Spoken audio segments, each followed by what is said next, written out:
સરદાર પટેલની કર્મભૂમિ કરમસદ ખાતે 7 દાયકા પૂર્વે નિર્માણ પાણીની ટાંકી જર્જરિત બની.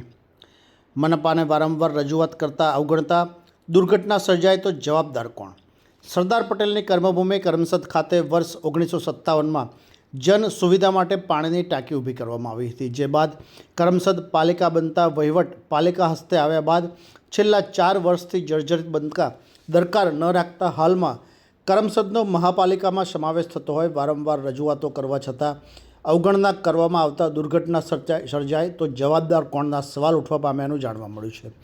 પ્રાપ્ત વિગતો અનુસાર સરદાર પટેલની કર્મભૂમિ કરમસદ ખાતે 7 દાયકા પૂર્વે ગ્રામ્ય સ્તરે જનસુવિધા તથા ઉપલબ્ધિ માટે પાણીની ટાંકી ઊભી કરવામાં આવી હતી. જે પાણીની ટાંકીમાંથી છેલ્લા 4 વર્ષથી પાણી લીકેજ થઈ રહ્યું છે. જે બાબતે તંત્રને વારંવાર રજૂઆતો કરવા છતાં આજ સુધી કોઈ પગલાં લેવામાં નથી આવ્યા.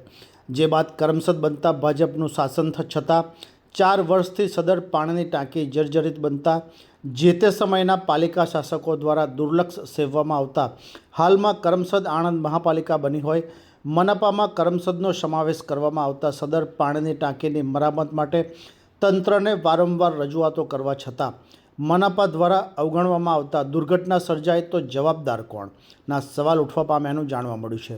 અત્રે ઉલ્લેખનીય છે કે સરકાર દ્વારા નલ સે જલ યોજના સફળ બનાવવા પ્રયાસો હાથ ધરી રહી છે.